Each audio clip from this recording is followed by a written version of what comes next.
কেমন আছো গো তোমরা সবাই? আশা করছি তোমরা সবাই খুব ভালো আছো।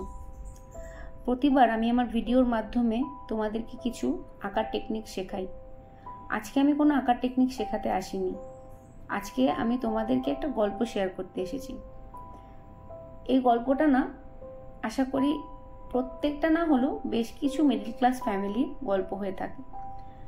যখন কোনো মিডল ক্লাস ফ্যামিলিতে একটা মেয়ে জন্মায়, সবার আগে বাবা মাদের মনে হয় যে আমার এই মেয়েটাকে ভালো করে মানুষ করতে হবে, ওকে একটা জায়গায় পৌঁছাতে হবে। আবার কিছু কিছু বাড়িতে মনে হয় বাবা আবার মেয়ে হয়ে গেল, ইস একে তো বিয়ে দিতে হবে, অনেক খরচ।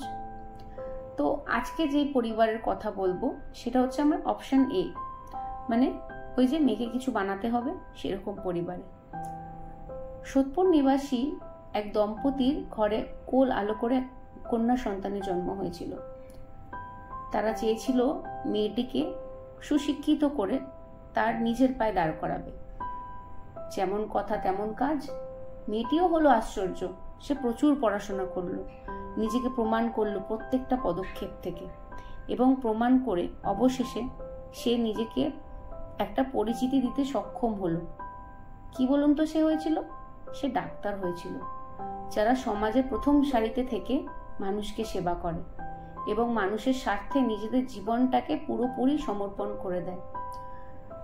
দেখুন, আমার অতটা ধারণা হয়তো নেই যে কতটা পরিশ্রম করলে একজন ডাক্তার হওয়া যেতে পারে, কিন্তু যারা যারা ডাক্তারি পড়াশোনা করেছেন বা যদি কোনো ডাক্তার আমার ভিডিওটি দেখেন, তাহলে তারা বলতে পারবেন যে কতটা কঠোর পরিশ্রম করলে একজন ডাক্তার হতে পারে। যাই হোক, এই প্রসঙ্গে আমি আসবো না। মেয়েটি ডাক্তার হলো, ডাক্তার হওয়ার পর MBBS পাশ করলো এবং তারপরে উচ্চশিক্ষায় শিক্ষিত হওয়ার জন্য স্বনামধন্য এক কলকাতা মেডিকেল কলেজে চান্স পেল এবং সেখান থেকেও রীতিমতন একটা সুশিক্ষা গ্রহণ করে এবং প্রায় তার শিক্ষার শেষের পথেই সে এগোচ্ছিল এবং নিজের শিক্ষা শেখার পাশাপাশি সে সেবাটাও করে যাচ্ছিল। কিন্তু এই সমাজ কি তার দাম দিতে পারল? বিশ্বাস করুন, এই সমাজ তার দাম দিতে পারেনি।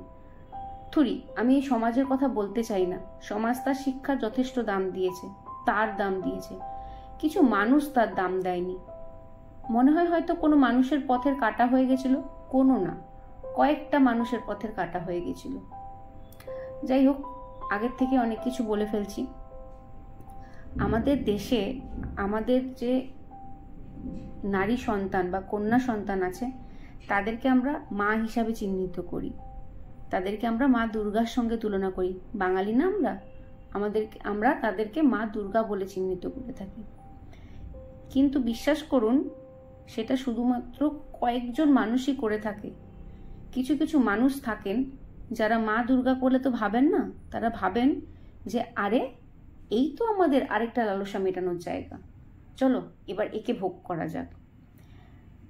সেদিন প্রায় 36 ঘন্টা ধরে অক্লান্ত পরিশ্রম করে ডিউটি দেওয়ার পর সেই মেয়েটি গিয়েছিল রেস্ট করতে, একটু বিশ্রাম করতে গিয়েছিল। ভেবেছিল একটু বিশ্রাম করে নি, এখন এই তো সকাল হলেই বাড়ি চলে যেতে পারবো, তখন গিয়ে ভালো করে একটু বিশ্রাম নেব। রাতের বেলা বাবা মায়ের সঙ্গে কথা বলে খাবার খেয়ে সঙ্গীদের সঙ্গে সে ঘুমোতে গিয়েছিল। কিন্তু তার কি পরিণতি হলো সেটা আজ পুরো শহর জানে। তার যা পরিণতি হলো তা চোখে দেখা যায় না, বলতে গেলেও গলা কেঁপে ওঠে।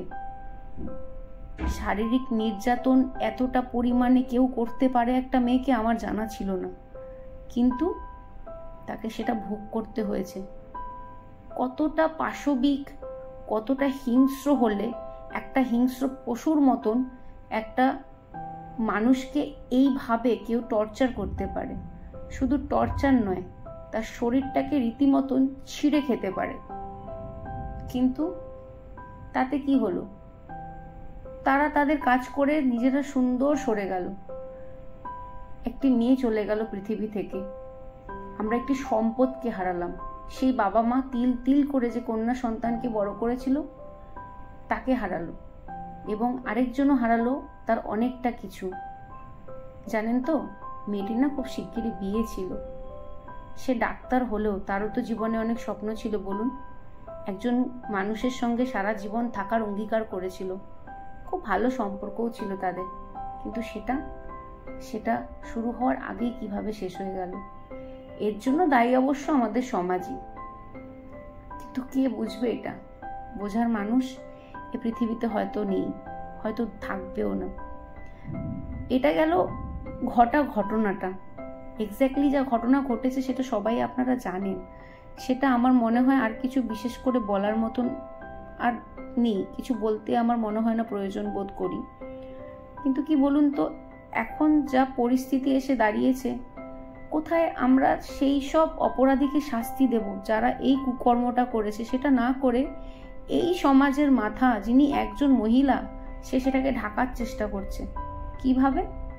না, তার কোনো অসুবিধা নেই, সিবিআই তদন্ত হবে, কিন্তু সেটা 1 সপ্তাহ পরে হবে। যাই হোক, কিছু মাথা তো আরও আছে, লড়াই করে সিবিআই তদন্তকে আমরা যুক্ত করাতে পেরেছি। সরি, আমরা তো কিছু করিনি, মানে যারা লড়াই করেছে তারা যুক্ত করাতে পেরেছে, কিন্তু তদন্ত করেও কিছু কি পাবে? সব তো প্রমাণ লোপাট হয়ে গেছে। মাঝখান থেকে কি হলো? সেই মেয়েটা, যে মেয়েটা চেয়েছিল সমাজের জন্য কিছু করতে, সে না কোথায় হারিয়ে গেল জানেন? তার মা বলল, আমার সোনার প্রতিমাটা হারিয়ে গেছে, আমি সব হারিয়ে ফেলেছি। একটা বাবা মার যে জীবন থেকে কি চলে গেল, সেই বাবা মাই সেটা বলতে পারে। আমরা আমাদের দেশের মেয়েদেরকে মা বলে সম্বোধন করি, আমাদের দেশকেও আমরা মা বলে সম্বোধন করি।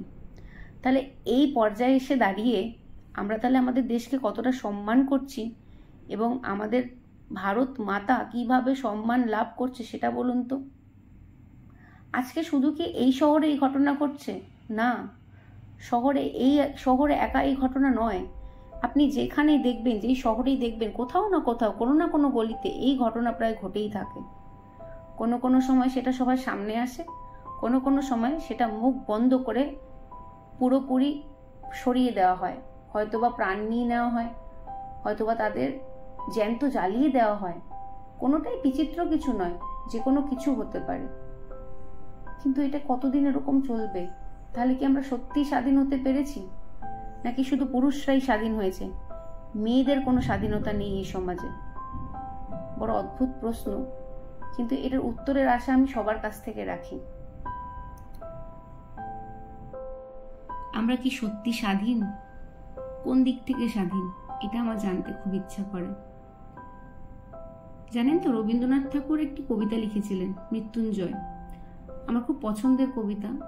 সেই কবিতার কিছু লাইন আমার মনে হচ্ছে বা মনে আসছে, যেমন একদম শেষের দিকে যে লাইনগুলো আছে সেইগুলোই, যত বড়ই হও তুমি তো আর মৃত্যু চেয়ে বড় নও, আমি মৃত্যু চেয়ে বড়, এই শেষ কথা বলে যাব আমি চলে। কবি এই কথাগুলো কেন বলেছিলেন বলুন তো? কবি বলেছিলেন এইটা বোঝানোর জন্য যে কোনো মানুষকে মেরে ফেললেই সেই মানুষকে পৃথিবী থেকে সরিয়ে দেওয়া যায় না। আজকে একজন ডাক্তারকে, কৃতি ডাক্তারকে মেরে ফেলা হয়েছে, তার ফলে এই না যে তার সম্পূর্ণটাই পৃথিবী থেকে মুছে গেছে। ওর যতটুকু রয়ে গেছে ততটুকুই অপরাধীদের সামনে আনতে অনেক সাহায্য করবে। তোমরা সবাই একই কামনা করো। যাই হোক, হ্যাপি ইন্ডিপেন্ডেন্স ডে।